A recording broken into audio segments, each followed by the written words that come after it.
All right, Dawne. Thanks for having me here at the Wright State Archives. Welcome. We have some letters from service members from various wars. Let's start off with, what's the earliest ones we have? Some Civil War letters? Yeah, Civil War letters would be the first ones we have. We have some amazing Civil War collections, actually, from quite a few different soldiers. And one of them was Oscar Ladley. He was from Yellow Springs, Ohio, so not too far from here. He was involved in many battles throughout the entire war, and then actually went on to serve, continue to serve as a soldier in the American West after the Civil War was over. Okay. But there are these letters that he writes home to his mother and sisters in Yellow Springs. And he is stationed in Virginia in May of 1863. And these letters are amazing. He has excellent handwriting, which sometimes the older letters are hard to read. But he writes, he's very vivid in his descriptions of what he's doing, including battle. In this particular letter, he is writing about what it's like to hear the bullets whistling past his ear, or hear a shell coming in and not knowing whether it's going to be his last breath or not. So his letters are just very vivid in writing home. And we also have letters from his mother and sisters coming back to him. So it's interesting to see both sides. So can we talk a little bit about the stationery and how he would have written the letters? Sure. I'm going to go ahead and take this out of the sleeve so you can feel the paper. In the 1860s, paper was still, it's a lot better quality than today. It's rag paper. It almost feels like a cloth.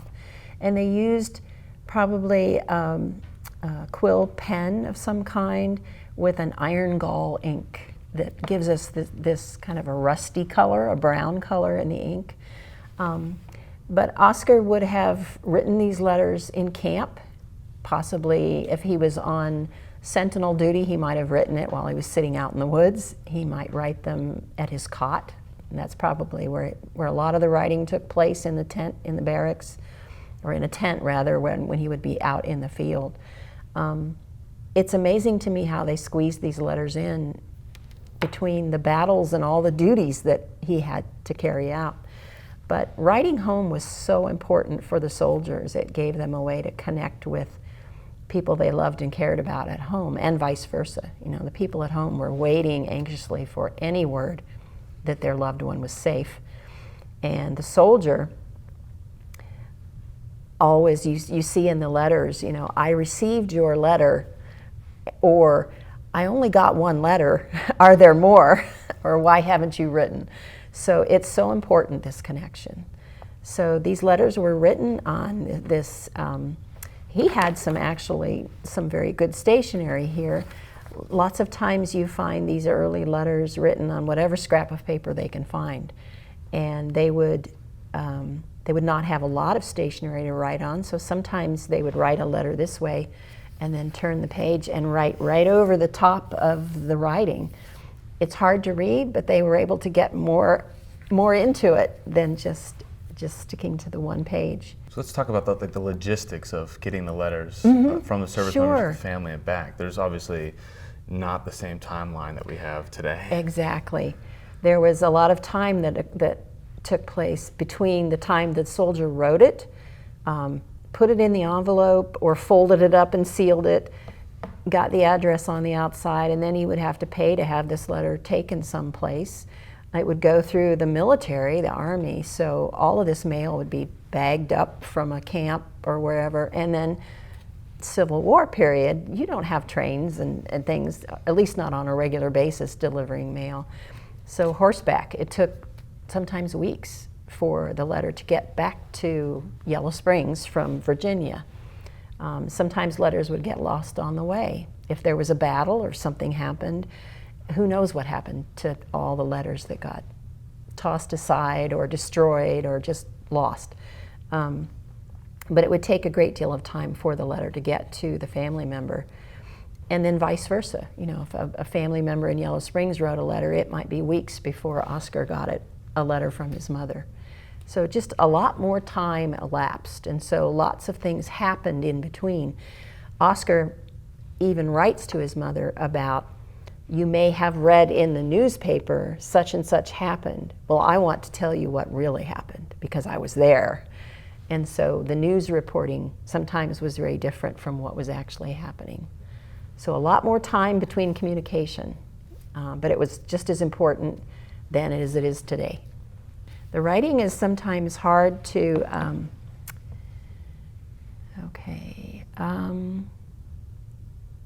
well, this is a good place to start. Colonel Riley was shot through the leg and died from the effect of amputation, which happened a lot in the Civil War. His body passed through here on its way to Washington. A person has not much time to think of danger while in action. There is plenty to do, but still a person has a vague idea that he is in considerable danger. The first thing you know, a shell passes near you like lightning. You can't see it, but you have a faint idea that it is not far off and that the next one will take your head off. They nearly deafened me. Then there is the little fellows, bullets. They are more to be dreaded than the large ones. This is where sometimes it's hard to read the handwriting. We were issued to us a musket shell before we went on this last march, and I found that the rebels were not behind us in that line either, for I could hear them bursting all the time. They crack about like a pistol. Sometime they burst inside of a person. One man in our regiment had one burst in his arm. It tore it all to pieces. I mean, he's being very straightforward and graphic with his mother. This is a letter to his mother and sisters back in Yellow Springs, family members who have not experienced war at all. And yet, even for me today, reading this, how many years, has it been since the Civil War? But thinking about what this Oscar was experiencing when he was in the middle of battle and the things that he saw, it's just hard for me to imagine what that felt like. But this brings us a little bit closer. Mm-hmm.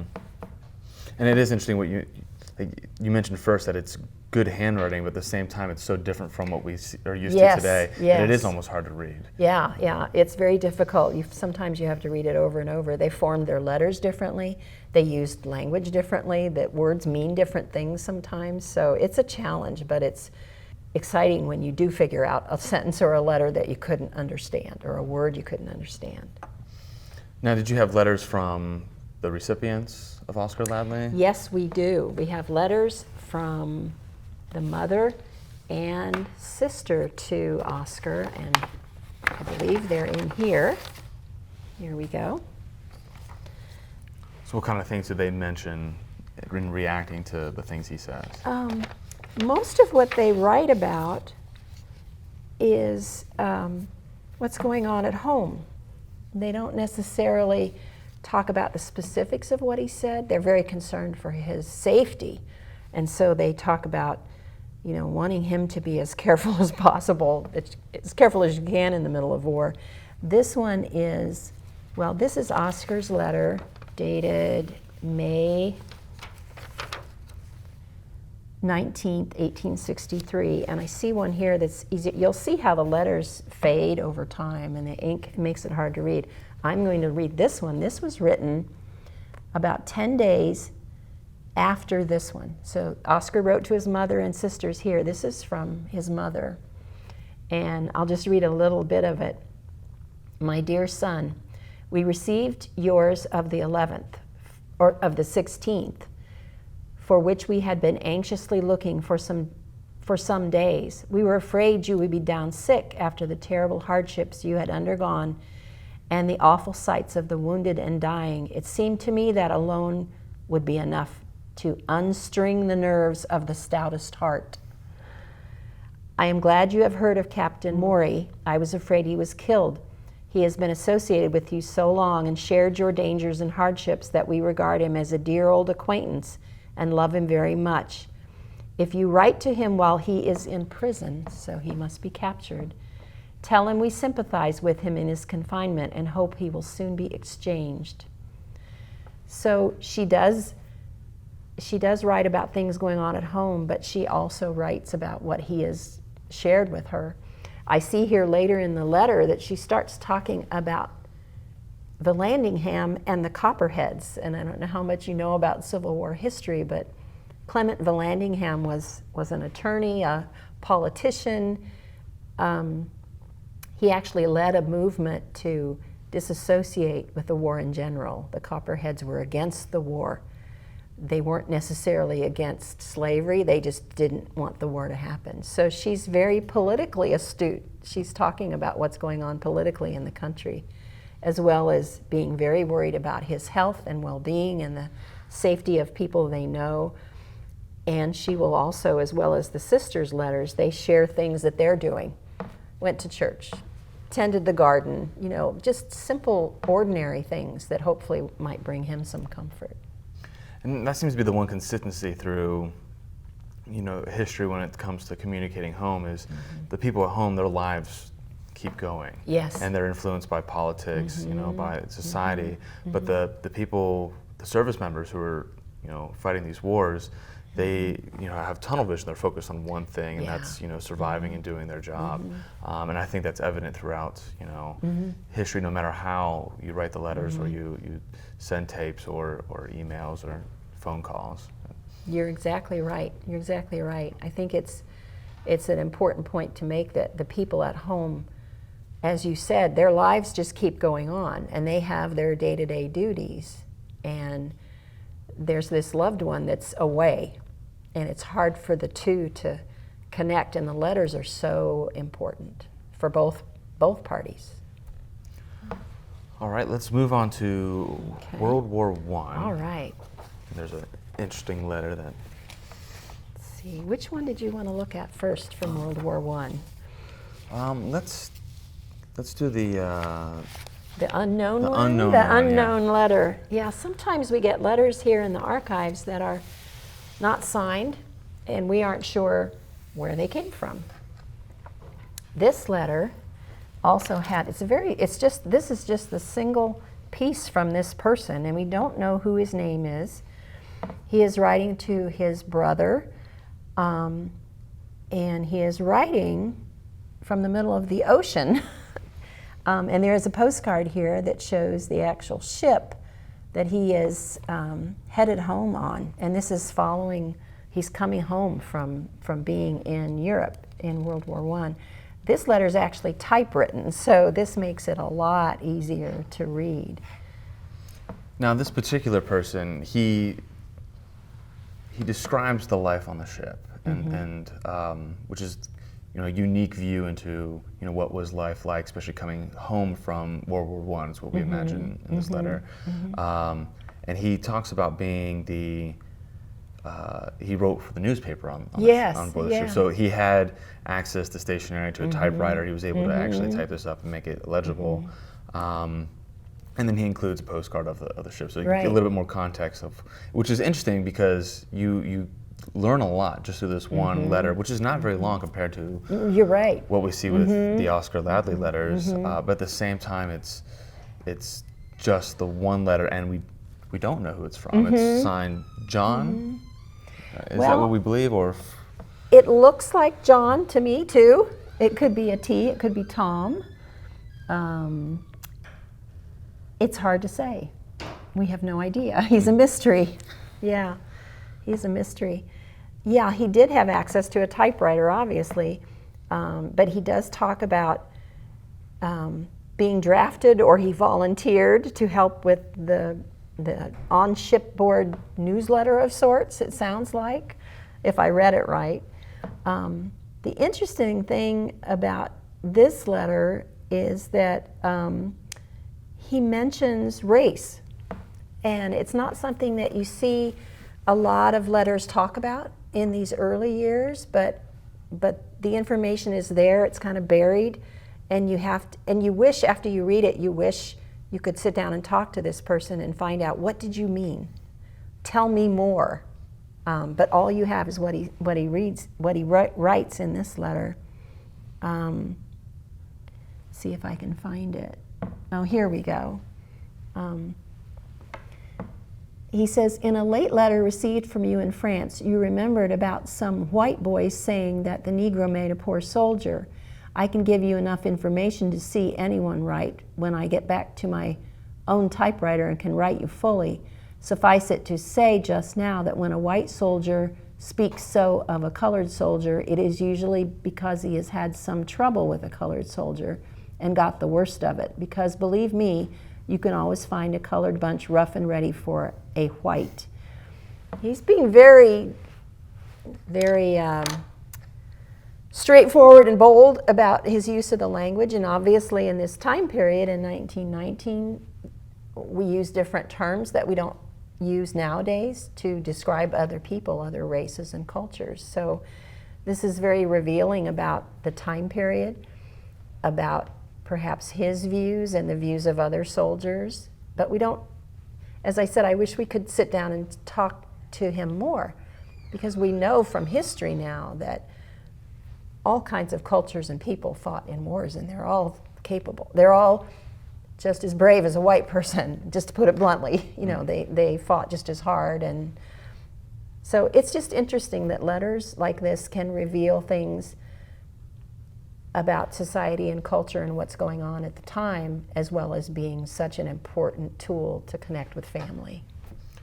The other thing that I think this letter highlights, which is interesting, is the fact that, you know, back then, given the technology, service members had to go home from the war overseas via a ship. Yes. And that's, you know, drastically different from today, where we have, you know, air travel that can take you from the battleground to your home in a matter of days, even hours. And there's that decompressing time that you have to kind of think about and reflect of what you just experienced, and have the time to write letters during that time and reflect upon what you've you know, experienced, and share that with the people at home before you integrate back into society. Whereas today is, you can leave the battlefield, hop on an airplane, and within a day you're home with your family. And how do you process that when you haven't had that much time, as you know these service members did back in World War I, World War II, and previously? Yeah, no, I understand what you're saying, and I can't imagine. I mean, we have so much access to news and live broadcasts from the battlefields and all of this that we at home see. And I think you're right. Back then, he would have had a week or two to think about how is he going to react when he gets home, think about what he's been through. And not just that, you're spending that time with fellow service members, where you can interact with them, and you all make sense of it together. Whereas now you come home and you're thrust right back into what was your life before, and there's no time to do that, right? So let's talk a little bit about the stationery. And so obviously this particular individual had access to a typewriter, which wasn't always the case still. But it's on YMCA stationery. But what I find is interesting is at the bottom it says, to the writer, save by writing on both sides of the paper, and to the folks at home, save food, buy Liberty bonds, and war-saving stamps. Yes. That's something you don't hear today at all. Exactly. Well, you know, World War I, United States, obviously a lot of different political opinions at the time, but organizations like the YMCA, the Young Men's Christian Association, would have gotten on the bandwagon. You know, they printed this stationery with a specific purpose of providing it to servicemen, and the YMCA served the military in many different ways as a civic organization, and, you know, by helping to connect families, by getting stationery, supplies, gum, candy, you know, anything they could do to help the servicemen, they did. And so you see on here, not only that line on the bottom promoting everybody's got to support the war effort, but you have the American flag, you have the YMCA insignia, and, you know, just the notes to the servicemen to save paper, and to the people, buy bonds, save food, you know, we're all in this together sort of thing. All right, World War II. Things are a little bit different. We've got a few more ways of being able to communicate. Technology has advanced a little bit, but we're writing letters. Yes. So let's the first thing I see here is Western Union and then Vmail. So let's talk about Vmail. Vmail is pretty interesting. Yeah. So a soldier in World War II would have written a letter by hand, and then that letter would first go through a censoring process. So the military had to look at it first to make sure that the soldier wasn't revealing anything to anyone else about location or battle movements or military plans. And so the letters would be censored. I have seen some original letters and even Vmail where it's blocked out, blacked out, or cut out, actually with a razor blade or something. They've actually cut out words or locations or whatever. So once it goes through the censorship process, because when you think about World War II and the thousands and thousands and thousands of soldiers and letters that would have been written, and to get those back to the United States took up a lot of space in either airplanes or ships. And so they would microfilm the actual letter, shrink it down to this tiny little piece, and obviously this is easier to send than a letter and lots of envelopes. And so they would, this is called Vmail, or Victory Mail. It would be, this is what Mother, he is writing to Mother here in 1945. And this is J. Graham Skank from Dayton, and he's writing home to his mother here. So his mother would have gotten this tiny little thing, this Vmail, and you almost need a magnifying glass to read it, but it saved space. It helped the military get these letters home. Letters that were sent by an individual at home, his mother's letters to him would have been in their original form, because there was no way that they could go ahead and film those ahead of time, or even censor them. It was more important to censor the soldier's letter than the letter from Mom. So that's Vmail. So it saved a lot of space. And we have examples of Vmail scattered throughout lots of different collections here in the archives for World War II. Now the other one is Western Union. And these are interesting because they're almost a postcard shape, but the text on it is almost like taped onto. Yes, yeah, it is. It is. When a telegram was sent, the telegraph operator would type up what was being sent, the message. They would cut it and paste it onto these little slips of paper to be sent to the person at the other end. These, of course, the Western Union Company is very well known today, and back then it was one of the main ways that the military communicated with the parents of a soldier. And in this case, these telegrams were sent to Graham Skank's mom and dad back here in Dayton, Ohio. And they're very interesting, and they're heart-wrenching. Some of them are just heart-wrenching because they first report Graham as being missing in action. And they also wrote a letter to, the War Department wrote a letter to the parents, letting them know, in addition to the telegram with that first news, then they followed up with an official letter from the Major General writing to Mr. Skank saying, we regretfully inform you that your son has been reported missing in action in Belgium since December 18th, 1944. And this is a typewritten letter, of course, but he goes on to talk about the distress of that and how concerned that the military is, and they will do their best to keep the parents informed about where their son is as soon as they find out where he is. But obviously in wartime, he talks about, the general talks about in the letter how difficult it is under war conditions to locate an individual and let them know where he is. And then what's so interesting about this collection of letters from Graham Skank is that we have so many of them from the time he entered the military to the time he went missing in action. And then you see another telegram and with the news that he's been captured He's a prisoner of war in a German POW camp. And so you see those telegrams come, you see the letters come from the War Department to his parents. Finally, you see letters from Skank from the prison camp. And I have to find them. Here we go.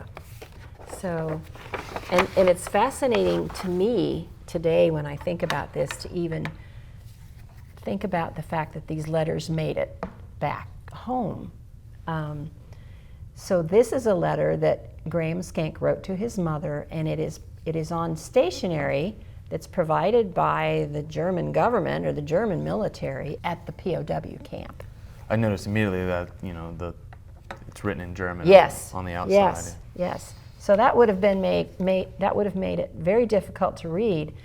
In fact, I was reading some of these letters from Graham to his mother after he was a POW, and he tells her to go to either a local military office or the library to get help in translating so that she understands where he's writing from. So that must have been very difficult for her to get this in the mail and not be able to read the outside of it. But to open it up and actually have a letter from your son who's a POW is amazing. I'm imagining the mixed emotions. One, you get a letter that's first in German, and that's like got to be heartbreaking. But then at the same time, you realize that at least during the time he was writing this letter, he was okay. Right, right. In these letters from the POW camp, he's pretty straightforward with his mom about what's happening, but he also tells her when he knows that he's going to be liberated, and right after he's liberated, he tells her in a letter, "I will tell you so many stories when I get home, because I can't put it all down on paper right now. There's not room or time or energy," because he got very sick when he was a POW and had to be hospitalized right after he was liberated. He had lost a lot of weight, he had a terrible fever, I mean, all malnutrition, all kinds of things had gone wrong. But he recovered pretty quickly once he got back to a U.S. hospital and at home, of course. But he writes to his mother about the work that they're doing as a POW. He tells her they've been barracked in or billeted in barns. They don't have enough blankets, they don't have enough clothes, they only get a really thin soup and a loaf of bread. So they're not getting enough nourishment. And this must have been, as you said, heart-wrenching for his mother to read this. And as a mother myself, I would want to be there, helping, take care of him. But these letters from a POW camp, it's difficult enough to get a letter like Oscar Ladley's Civil War letter describing the battle, but to get a letter from your son when he's a POW, it must have been even harder. Well, we've gone from Civil War to the two World Wars. Moving on is Vietnam, or Korea as well. But during this time, technology has evolved a little bit more, and we can record. So we have here reel-to-reel tapes from a Vietnam veteran. Oh my. So he was gracious enough to let us borrow them for a little bit for the purposes of this documentary. Wonderful. So yeah, these are tapes that he recorded to his family back home, and then when they mails them off, and then family receives them, and they get to string it up in the reel-to-reel player and listen to it. So you actually get to hear the voice. And obviously during Vietnam, most people still wrote letters, but then also with the advent of technology, they had a couple more options, just like in World War II. So it's cool that he kept these. Yes. Not every veteran has kept theirs if they had made these. But for someone in your position, like, what is the importance of preserving something like this?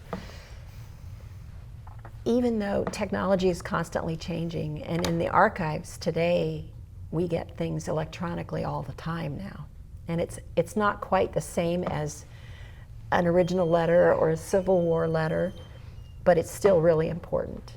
And as you said, technology starting in Vietnam, Korea, Vietnam, when you are able to actually record the voice and hear maybe the tone of the voice or the inflection or the emotion or the fear or whatever's going on with that person, it is so important that we have this today and that we can preserve these things.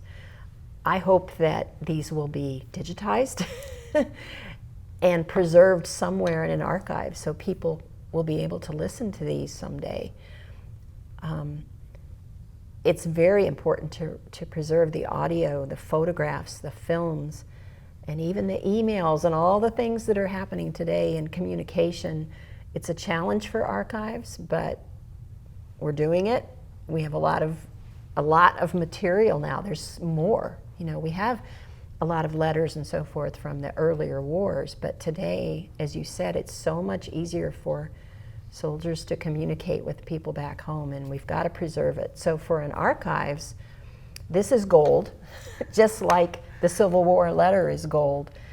And the first thing I think of is, I hope it's still in good shape.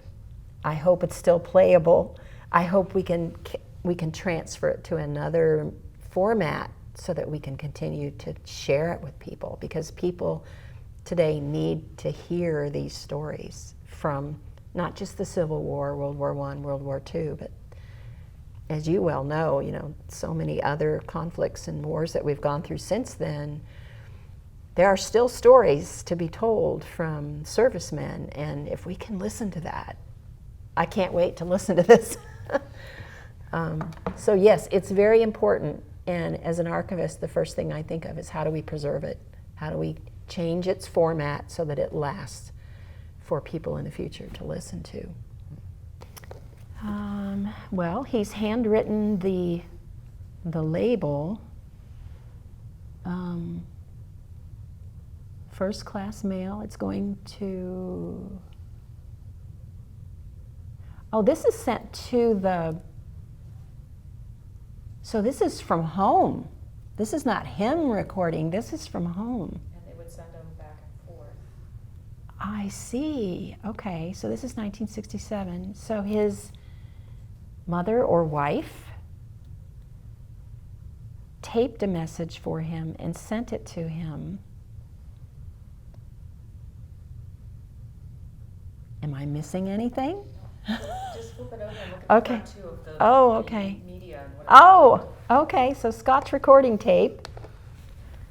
Living Letters. That's a really cool title for this way of communicating. May I open it? Yes. Oh, wow. It's so remarkable to me, when we hold this up next to the Civil War letter and just think about, as we've been talking about, all the different ways that soldiers and families communicate with each other over time. And this is wonderful. Living letters.